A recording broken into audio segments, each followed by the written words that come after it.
Buenos días, hermanos.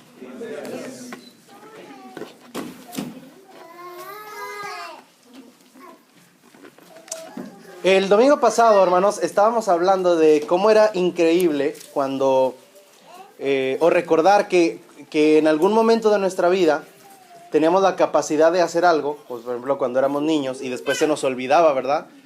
Cómo las cosas se olvidaban. Y estuvimos aquí hablando de algunos ejemplos de cómo quizá en alguna etapa de nuestra vida éramos muy buenos haciendo algo, y después pasó el tiempo y se nos olvidó, ¿verdad? Cuando pasaron los años y lo quisimos hacer de nuevo, dijimos, wow, qué increíble que yo era tan bueno haciendo esto, no sé, cualquier cosa, ¿verdad? Hablamos aquí de fútbol, hablamos de echarnos maromas, hablamos de alguna habilidad, de algún trabajo, hablamos de algún idioma, que las cosas se olvidan, ¿verdad? Con el tiempo las cosas se olvidan, si uno las practica y las practica, las cosas se olvidan. Es bien fácil que se olviden las cosas. Y hablamos aquí de varios ejemplos de cómo, otra vez, en alguna etapa de nuestra vida hacíamos algo muy bien y después lo quisimos hacer y se nos había olvidado. También dijimos, hermanos, que eso le pasó al pueblo de Israel.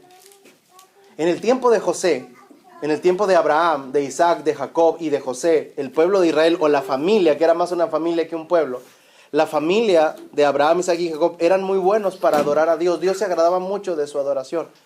Pero cuando pasaron 400 años, los 400 años que estuvieron en Egipto y después salen al desierto, al pueblo se le olvidó cómo adorar a Jehová, ¿verdad? El pueblo quería adorar a Jehová, el pueblo quería sinceramente hablar con Dios, pero ¿qué le pasó? No sabían cómo, hermanos. Y el libro de Éxodo y Deuteronomio, algunas partes de Levítico, la ley, hermanos, es precisamente que nosotros lo vemos como un montón de órdenes, ¿verdad? Vemos un montón de mandamientos y un montón de leyes que a veces sentimos que no tienen que ver con nosotros y parece que es un Dios mandón diciendo hagan esto, hagan aquello, y decimos, bueno, estas leyes están muy crueles, como muy fuertes, muy autoritarias, pero realmente, hermanos, si lo estudiamos bien, no son más que el recordatorio de Dios a su pueblo de cómo le gusta que le adoren. Eso fue lo que vimos la semana pasada, ¿verdad? Y con este mismo pensamiento vamos a estar viendo varios pasajes, especialmente vamos a estudiar Éxodo 20 por varias semanas, tratando, hermanos, de aprender del pueblo de Israel y de Dios cuando les dio estas órdenes, estos recordatorios de cómo a Dios le gusta que le adoren. Vamos a abrir nuestra Biblia, Éxodo capítulo 20.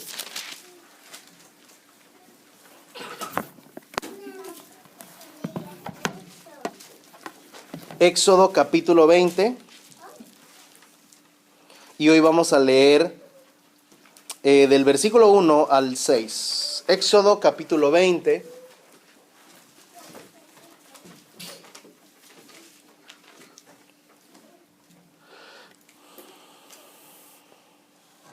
Éxodo capítulo 20, versículos del 1 al 6. Dice la palabra de Dios así, hermanos. Dice, luego Dios le dio al pueblo las siguientes instrucciones. Yo soy el Señor tu Dios, quien te rescató de la tierra de Egipto, donde eras esclavo. No tendrás dioses ajenos delante de mí. No te hagas ninguna clase de ídolo, ni imagen de ninguna cosa que esté en los cielos, en la tierra o en el mar. No te inclines ante ellos, ni les rindas culto, porque yo, Jehová tu Dios, soy Dios celoso, quien no tolerará que entregues tu corazón a otros dioses. Extiendo los pecados de los padres sobre sus hijos, toda la familia de los que me rechacen queda afectada, hasta los hijos de la tercera y de la cuarta generación, pero derrama amor inagotable por 1000 generaciones sobre los que me aman y obedecen mis mandamientos. Hasta ahí la lectura, hermanos. Présteme su atención. Ahora vamos a reflexionar en algunos principios sobre este primer mandamiento. Viene Dios, hermanos, y el primer mandamiento que Él le da a su pueblo es este, ¿verdad? Son como 3 en 1. Primero, no debes de tener ningún Dios, ningún otro Dios. Segundo, no te hagas ninguna imagen. No hagas ninguna imagen, no trates de hacerme ni a mí ni a otros dioses una imagen, ni mucho menos, número 3, te pongas a adorar esa imagen. Entonces, este primer mandamiento, hermanos, en estas 3 facetas, tiene que ver con la idolatría, ¿verdad? Tiene que ver la idolatría. Lo primero que tenemos que decir, hermanos, vamos a reflexionar sobre esto en momentos breves. pero quiero que estemos muy atentos porque es muy importante esto que Dios nos tiene que decir a través de este pasaje. Lo primero que tenemos que notar aquí, hermanos, es que, fíjese, ¿quién es el que inicia la conversación? ¿Quién es el que toma la iniciativa en el capítulo 20, versículo 1?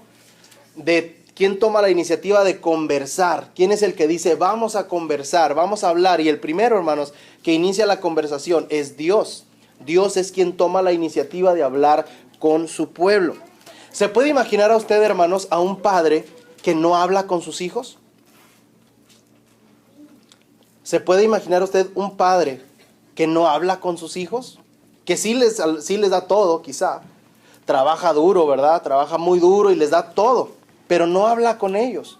No toma la iniciativa, porque estamos viendo aquí que el que toma la iniciativa de conversar, ¿quién es? El padre.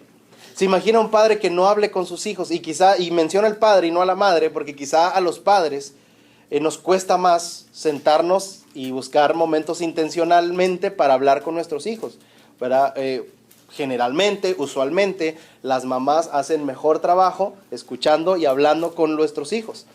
Pero se imagina usted unos hijos, hermanos, los cuales sus padres no hablan con ellos o no hablaron con ellos, ¿verdad? Y cuando somos adultos y cuando tenemos nuestras propias familias y tenemos nuestros trabajos, y se nota, hermanos, o podemos nosotros dar a notar que no hablaron con nosotros, que quizá nuestro padre no habló con nosotros. Y son problemas que ahora después arrastramos y que quizá también lo vamos a hacer nosotros con nuestros hijos. Pero es un problema, hermano, cuando los padres no hablamos con nuestros hijos de cualquier tema. Fíjese, hermano, cómo Dios no es un padre que solamente les da maná, les da la columna de fuego para que no se pierdan, les da una sombrita para que no sea fuerte el sol, les da, cuando se aburren del pan, les da carne, cuando tienen sed, les da agua, cuando se aburren del agua, les da otra cosa. No solamente es un Dios que provee, es un Dios que habla con sus hijos. ¿Se fijan eso, hermano? Es un Dios que habla con sus hijos, se sienta a hablar y también se sienta a escuchar. Si nosotros leemos Éxodo, Levítico, vamos a darnos cuenta que no nada más Dios es el que habla, hermanos. Vamos a darnos cuenta que también Dios se da el tiempo de escuchar. Y aquí Él es el que toma la iniciativa de hablar. No puede haber un padre que no hable con sus hijos. Y viene Jehová, y en esta conversación, donde el padre es quien toma la iniciativa de hablar, les dice, esto es lo que quiero que hagan, ¿verdad? Ya que no saben cómo adorarme, o se les ha olvidado por el tiempo que pasó. Primero que nada, escuchen bien esto, no deben tener otro Dios, no deben tener otro Dios. No quiero que se estén acordando de otros dioses. No quiero que me estén comparando tampoco a mí con otros dioses, ¿verdad?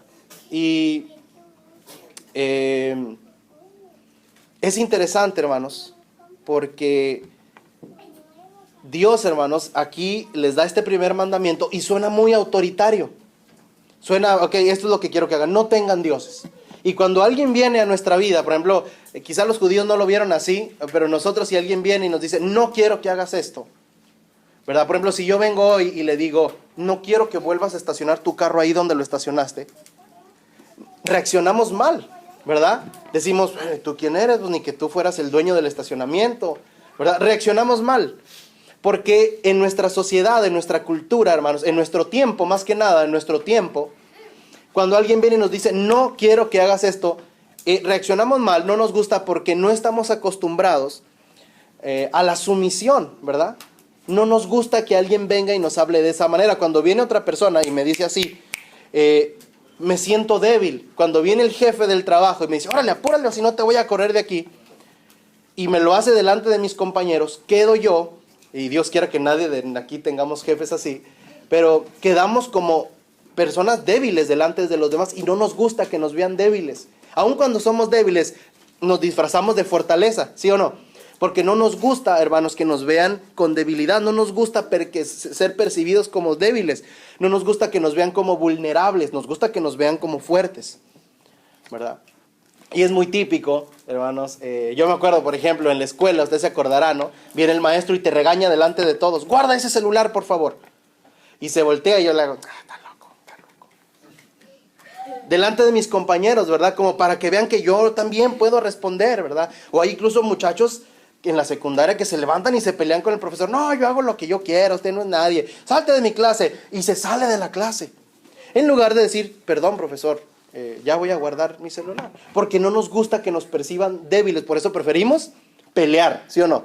Preferimos argumentar. Pero no nos podemos quedar callados porque no nos gusta que nos vean como débiles. No quiero que piensen que soy débil. No quieren que piensen, yo no quiero que piensen que soy un llorón, ¿verdad? Que soy una persona débil, que soy vulnerable. Quiero que me vean como fuerte, que a mí nadie me hace daño, que a mí nadie me dice nada. Por eso respondo, peleo y es difícil para mí la sumisión. Es más, hasta cuando alguien nos señala un error y cuando ya usted está acorralado y es momento que usted diga, sí, cierto, fue un error. No, hermano, salimos ahí dando la última patada del agua. No. Todo menos decir, lo siento, ¿sí o no? Cualquier cosa, pero ya la última patada de ahogado que echamos es, pero pues tú estás igual, ¿verdad? Todo, hacemos cualquier cosa con tal de no decir que, no, tienes razón, me equivoqué. Esas palabras, hermanos, se atoran en nuestra boca, me equivoqué. O decir, lo siento, no, y prefiero decir, no, yo no siento nada. Decimos, bueno, dele 3 días. A lo mejor en 3 días ya va a recapacitar y vienen 3 días y no, yo no me arrepiento. Ay, bien fuerte, ¿verdad? No. Oye, pero ya, disculpe. Yo siempre vengo con Valentina y cuando discutimos, porque discutimos, ella es bien brava, no la conocen, pero bueno, es otro tema. Cuando discutimos, hermanos, yo le digo, ya te perdoné. Y se ríe, ¿verdad? Porque a veces nos cuesta, hermanos, decir lo siento, ¿verdad? Nos cuesta, ¿no? ¿Por qué? No queremos que nos vean débiles. No queremos que nos vean vulnerables. No queremos eso. Hay un libro, hermanos, que yo creo que todos los que hablamos español debemos leerlo. Es un libro bien largo, ese libro se lee como en 5 años. Bueno, yo lo leí como en 4 años, pero es de Gabriel García Márquez. El amor en tiempos de cólera. Es un libro así, una novela, y de paso Gabriel García Márquez no pone capítulos en sus libros. Él escribe como 400 páginas, ¿verdad? Directo, o escribía. Y el libro es una novela, El amor en tiempos de cólera. Y habla de un matrimonio, un viejito que era bien cascarrabias, que todo siempre estaba enojado. Y me llamó mucho la atención una historia que él pues ya era un hombre grande con su esposa, y una vez, hermanos, dice la historia que se metió a bañar y que no había jabón, su esposa no había puesto jabón. Y se enojó, ya estaba todo remojado ahí, ¿verdad? Dijo, ay, no hay jabón, esta mujer no puso jabón, y sale, ¿verdad? Y empieza a discutir con su esposa, oye, pero quitaste el jabón. Y la esposa le dice, no, ¿por qué no te bañaste? Ahí estaba el jabón. No estaba el jabón. No, ahí estaba el jabón. Y ya ves esos pleitos del diario, ¿verdad? No, que sí, que no, que sí lo puse, que no lo pusiste. Mire, ¿sabe qué me llamó la atención del libro, hermanos? 4 días sin hablarse por el jabón. 4 días se dejaron de hablar, hermanos. 4 días, es más, al segundo día, el doctor, se me olvidó el nombre del doctor, que es uno de los personajes principales del libro. El doctor se va a dormir al sillón.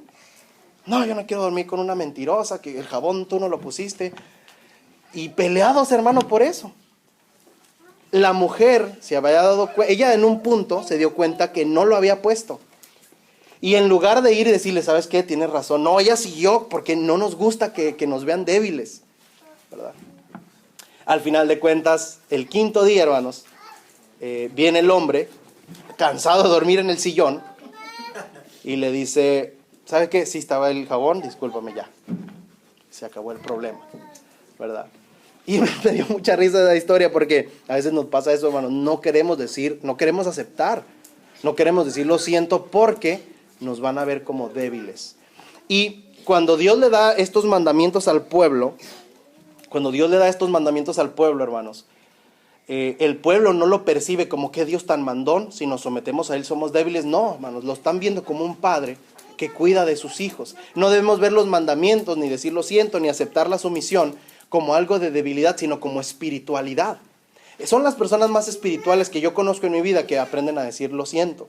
Son las personas más espirituales que yo conozco en mi vida que aprenden a quedarse callados, a someterse en un momento de esto. Y Dios le está enseñando al pueblo a callar delante de su presencia para escuchar lo que Dios le tiene que decir. Entonces el primer mandamiento es: no tengas dioses ajenos delante de mí. No quiero que tengas ningún otro Dios.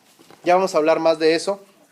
brevemente. Pero hoy en día, este es un problema hoy en día, más porque cualquier grupo religioso hoy, cualquier iglesia en el mundo, sean la iglesia de Cristo, la iglesia católica, los mormones, los testigos de Jehová, si no hablamos del cristianismo, si no hablamos del budismo, si hablamos de los musulmanes o del islam, si hablamos del judaísmo, nadie, absolutamente nadie va a decir nosotros tenemos varios dioses. Nadie. Todos van a argumentar diferentes razonamientos para decir nosotros solamente tenemos un Dios. Si hablamos, por ejemplo, con nuestros amigos que les gustan las imágenes, ellos van a decir, no, mire, hay una gran diferencia entre adorar y venerar, ¿sí o no? Hay una diferencia muy grande entre adorar y venerar. Nosotros no adoramos más que ¿a quién? A Jehová. Si hablamos con nuestros amigos del Islam, ellos van a decir, hay una diferencia muy grande entre Alá y los demás profetas. Si hablamos con nuestros amigos los testigos de Jehová o los mormones, les decimos, pero ustedes tienen a su profeta ahí que lo quieren mucho, hasta les escribió el libro del Mormón. Pero no es nuestro Dios, es nuestro profeta, no lo adoramos a él. Hacemos todo lo que él dice, sí, pero no lo adoramos. ¿Se fija? Entonces, hoy en día, nadie se adjudica la idolatría, nadie la acepta. Y yo creo que nadie la acepta, pero todos la tenemos, hermanos. Nadie la aceptamos, pero todos luchamos con ella. Nadie la aceptamos, ningún grupo religioso la aceptamos, pero se ha colado en absolutamente todos los grupos religiosos, en diferentes formas. La idolatría. Entonces hay dos cosas, hermanos, que yo quisiera que reflexionáramos ya más aplicado a nuestra vida. Primero, número uno, hermanos, que Jehová es un Dios exclusivo. Jehová, hermanos, es un Dios exclusivo. Y no solamente Jehová es exclusivo, Jehová nos ha hecho como Él. Y las personas somos también como exclusivas, ¿verdad? Somos exclusivos también. De alguna o de otra manera, hermanos, pero somos exclusivos. Por ejemplo, las parejas, hermanos, los que estamos casados, somos exclusivos, ¿verdad? Yo no comparto a mi esposa no me comparte a mí con nadie, ¿verdad? Y no es porque yo sea el Brad Pitt de México, o el hombre más galán del mundo, sino porque somos exclusivos, hermanos, ¿se fija? Somos exclusivos y tenemos una sensación un sentimiento de exclusividad. No queremos, es lo nuestro, así se siente Dios, ¿verdad? Un sociólogo, hermanos, nota las diferencias de, por ejemplo, cuando hay dos mujeres en un evento y se visten igual, especialmente si no se caen muy bien, y llegan a la misma fiesta y tienen el mismo vestido, ¿verdad? Y se ven, y las dos fueron a Goodwill a comprarlo. Y compraron el mismo vestido y vienen a la fiesta, a la cena, a la reunión con el mismo vestido. Y de paso hay un poquito de rivalidad entre ellas por cualquier cosa y se ven, ¿verdad? Yo le aseguro que esa mujer va a decir, prefiere irse de ahí antes de que estar ahí toda la noche vestida igual que la otra. ¿Ha visto usted dos hombres que se visten igual? Iguales, ¿verdad? ¿Se fija? No tenemos problema nosotros, hermano, nosotros nos sentimos más, hasta nos tomamos foto para el Face, ¿verdad? Fuimos al 3x1, la misma camisa, la misma corbata, sin problema. Y quizá, hermanos, la mujer tiene un sentido mayor al nuestro de exclusividad, ¿verdad? A la mujer le gusta sentirse exclusiva quizá a una, pero los hombres también tenemos el sentido de exclusividad porque somos hechos como Jehová, y Jehová es un Dios exclusivo. Los que saben dicen, hermanos, que cuando usted llega a un empleo, a un trabajo, y alguien más estuvo anteriormente a usted en ese puesto, la gente va a durar de 2 hasta 7 años en dejar de compararlo con el anterior. Esto nos pasa hasta a los predicadores, hermanos. Llegamos a una congregación en donde estuvo otro y la gente tarda de 2 a 7 años en dejar de compararlo. No, es que así lo hacía fulano.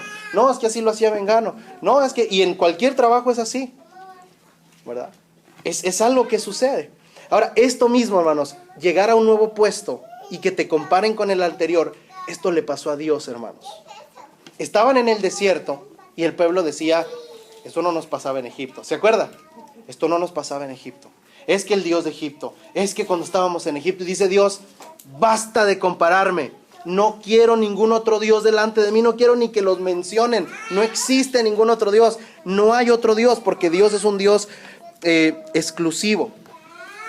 Y como Él es un Dios exclusivo, como Él es el único Dios que existe y como Él es el Dios más poderoso que hay, y no es que haya otros dioses, pero este es el lenguaje que se utiliza en el Antiguo Testamento, el Dios más poderoso que todos los otros dioses, ¿verdad? Él quiere que nosotros seamos exclusivamente de Él.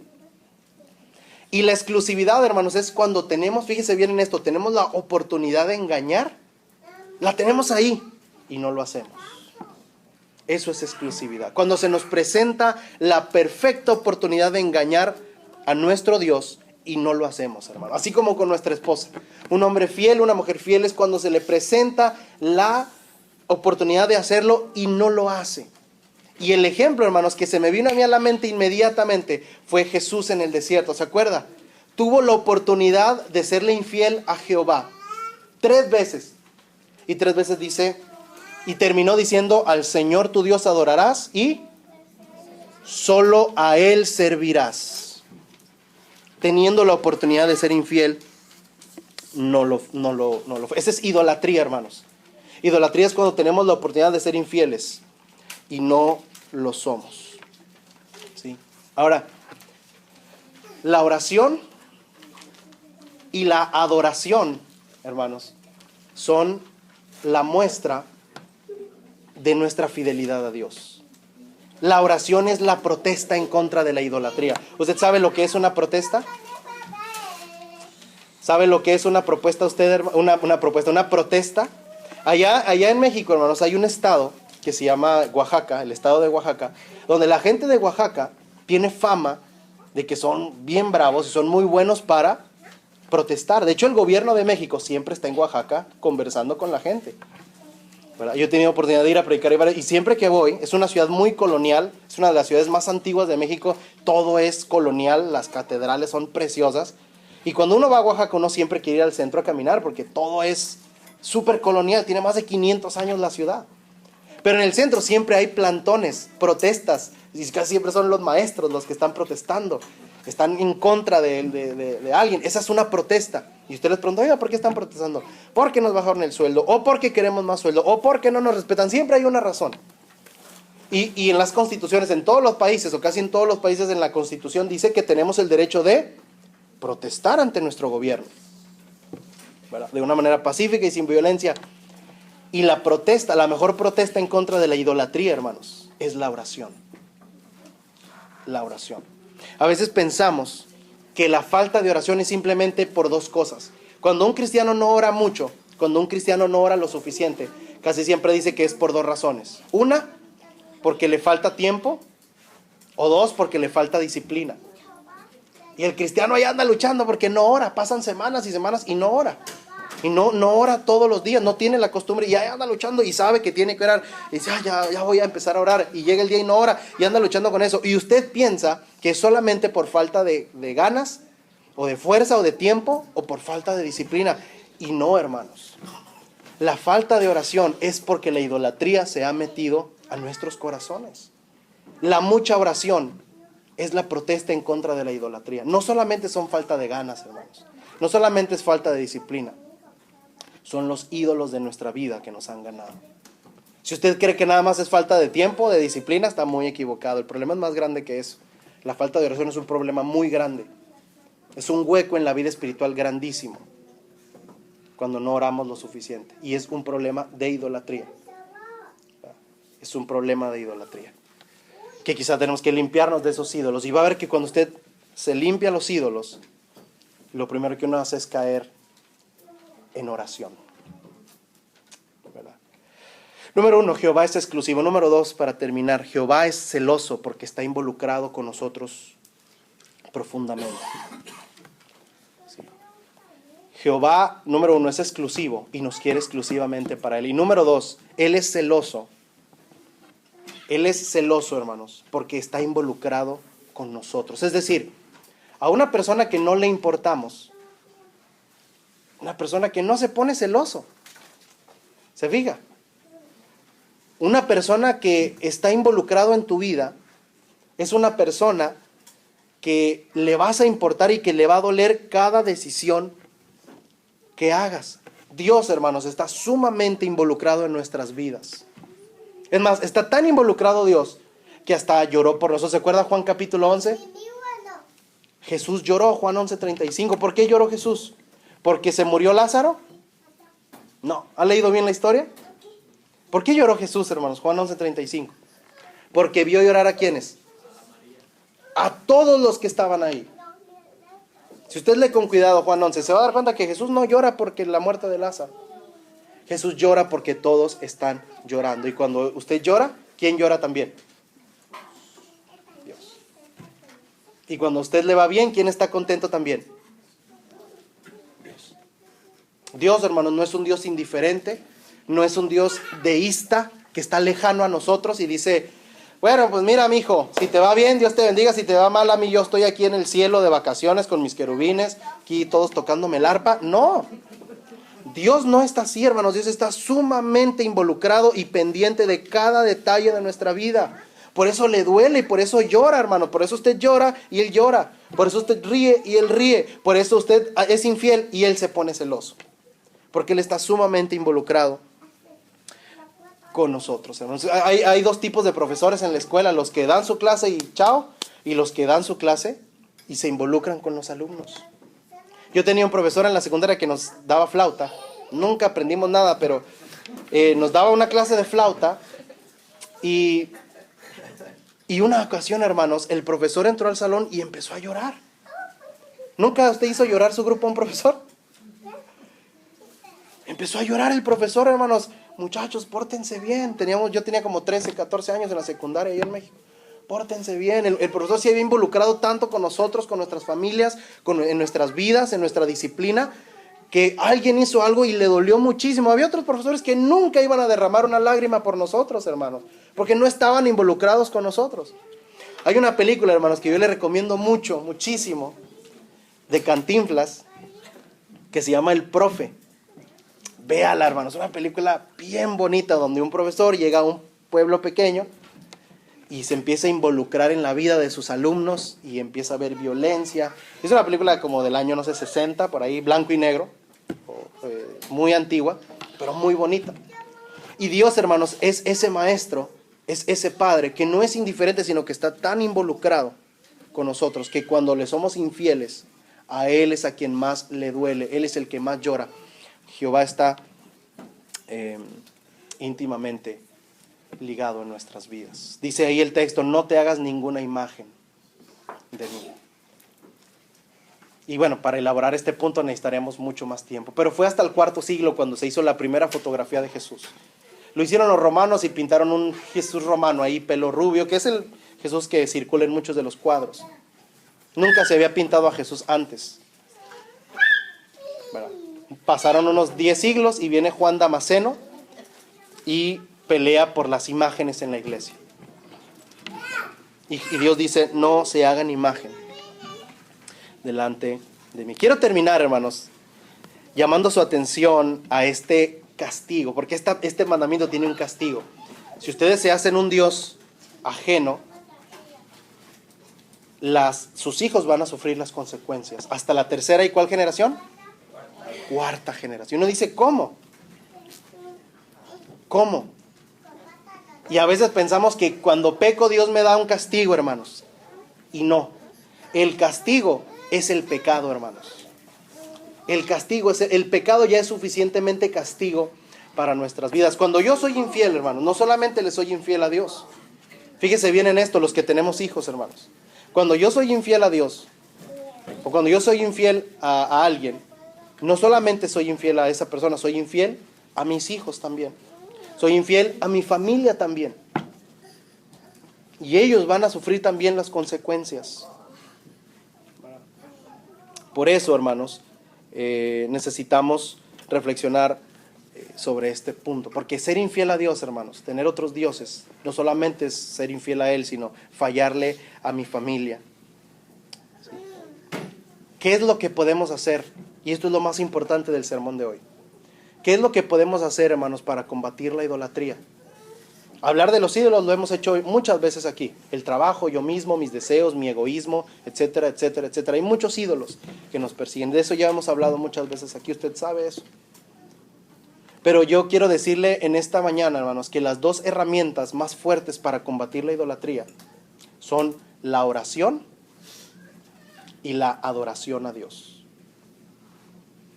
La oración y la adoración. Cuando los ídolos se nos han metido hasta el cuello a nuestra casa, lo que falta en esa casa es oración. Ese es el reflejo de la idolatría, hermanos. La falta de oración. No es falta de ganas, no es falta de tiempo, no es falta de ánimo. Son los ídolos, hermanos, que los tenemos hasta el cuello.